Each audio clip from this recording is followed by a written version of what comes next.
Hello and welcome to our 6-part series on back pain care.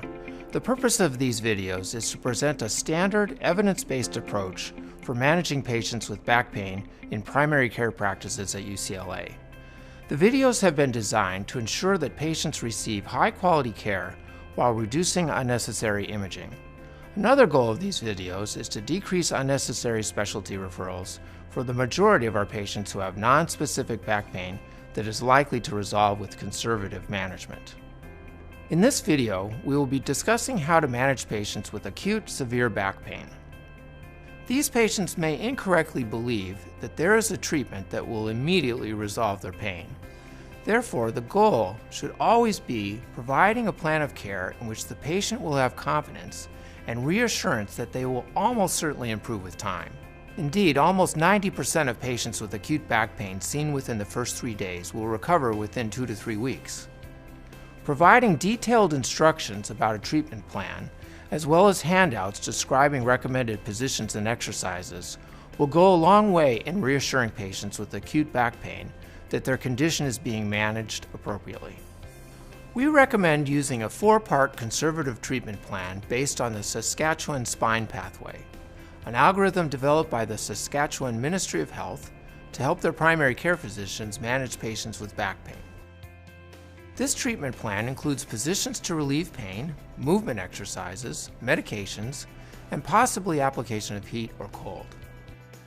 This pathway is not intended for patients with unusual and serious causes of back pain, such as osteomyelitis or cauda-equina syndrome, and is limited to patients presenting acutely with musculoskeletal causes of back pain, including nonspecific back pain, as well as herniated disc or pain from spinal stenosis. A major advantage of the pathway is that it classifies patients into one of 4 patterns of back pain, with different treatment instructions for each pattern. Explaining this classification to patients may help them feel that their doctor is making a specific diagnosis that leads to a specific treatment plan, rather than just general advice to rest and take pain relievers. This may help the patient have more confidence in the primary care provider and be more willing to try conservative management. These are the 4 patterns of the Saskatchewan Spine Pathway, based on history and findings on physical examination. Pattern number 1, back dominant pain aggravated by flexion. These patients have more than 50% of their pain in the back or buttock, and their pain is worse with bending forward or being in a position of sustained flexion. The pain can be constant or intermittent, and the neurologic exam is non-contributory. Pattern number 2, back dominant pain aggravated by extension. These patients also have more than 50% of their pain in their back or buttock, but their pain is worse with extension, and the neurologic exam also is non-contributory. Pattern number 3, constant leg dominant pain, herniated disc. These patients have more than 50% of their pain below the gluteal fold, either above or below the knee. Their pain is constant. They have symptoms of radiculopathy, and they have positive findings on straight leg raise. They may also have other abnormalities on neurologic examination that are consistent with a radiculopathy. Pattern number 4, intermittent leg dominant pain, spinal stenosis. These patients also have more than 50% of their pain below the gluteal fold, either above or below the knee. Their pain is intermittent and changes with position and with activity. These patients are usually over 50 years of age. We will now describe the 4-part treatment plan for acute back pain. Position. The initial recommendations for positions to relieve pain vary by pattern. Patients who fall into either pattern number 1 or pattern number 2 may benefit from the Z-lie and knees to chest positions. To perform a Z-lie position, the patient lies with their back flat on the floor with their head supported by a pillow and puts their feet on a chair with knees bent at a 90-degree angle. To perform the knees to chest position, the patient lies with their back on the floor, slowly brings their knees up to their chest, and then wraps their arms around their knees and pulls forward toward their chest. Bringing up one leg at a time makes it easier. Patients with constant leg dominant pain who fall into pattern number 3 may benefit from the Z-lie as well as resting on their hands and knees. Patients with intermittent leg dominant pain who fall into pattern number 4 may benefit from the sitting flexion position. To perform sitting flexion, patients should sit forward in a chair with their feet flat on the floor, about hip width apart. They should then lean forward to rest their stomach on their lap and allow their head and arms to hang down toward their feet. Movement exercises. After a few days of performing pain relief positions, patients should be able to perform basic movement exercises.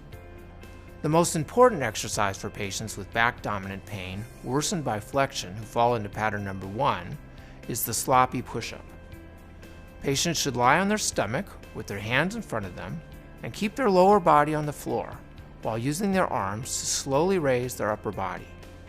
They should fully extend their elbows and slowly lower themselves to the floor. They should repeat this motion 10 times. Patients with back dominant pain worsened by extension who fall into pattern number 2 should perform trunk flexion. The patient kneels on their hands and knees, tucks their chin, arches their back. Then they slowly sit back on their heels, letting their shoulders drop to the floor. They keep their back relaxed and hold the position for 60 seconds.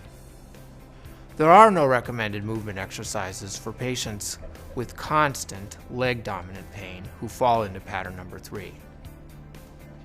Patients with intermittent leg dominant pain who fall into pattern number 4 may benefit from exercises that improve strengthening of their core muscles and muscles of hip flexion. In addition, they may benefit from the pelvis tilt position. To perform the pelvis tilt position, the patient should be on their back with their knees bent and feet flat on the floor, hip width apart, with their knees slightly closer together than their feet. They should then tighten their abdominal muscles and press the small of their back against the floor, which will cause their pelvis to tilt forward. Pictures of the positions and exercises recommended by the Saskatchewan Spine Pathway are available for primary care providers to include in the patient instruction field on the After Visit Summary in Care Connect. You will see 4 documents corresponding to the 4 patterns as options to provide to your patient. The third element of the conservative treatment plan is medication. Acetaminophen and NSAIDs are first-line evidence-based treatments. Benefits are modest, and studies suggest that they will decrease back pain by 10 to 20%. Explaining to the patients that these are only part of an initial 4-part comprehensive treatment plan may help to instill confidence. Muscle relaxants can also be very helpful for short-term use of 4 weeks or less in acute back pain if patients can tolerate the potential side effects of sedation or dizziness. Back pain guidelines do not recommend the use of opiates to treat acute back pain. If opiates are prescribed, the best option is to prescribe them only at night in order to help the patient sleep for a duration of 4 weeks or less. The fourth element is application of heat or ice. There's some evidence that application of heat or cold may help relieve back pain within several days. To apply heat, the patient may use hot towels, warm blankets, or a heating pad set on low or medium. There's less evidence to support use of ice, but patients who want to try this can apply ice to their lower back. To apply cold, the patient may use a wet towel placed in the freezer for 15 minutes or a bag of frozen vegetables. The majority of patients with acute back pain will improve significantly within 2 weeks if they follow a conservative management plan that includes positions to relieve pain, movement exercises, medication, and potentially application of heat or cold. We recommend seeing patients back in the office after trying this plan for 7 to 10 days. It is reasonable to continue conservative management for those patients who are improving, even if their pain is not completely resolved. For those patients with no improvement in their back pain, with 7 to 10 days of conservative management, video number 4 describes options for specialty referral, specifically physical therapy.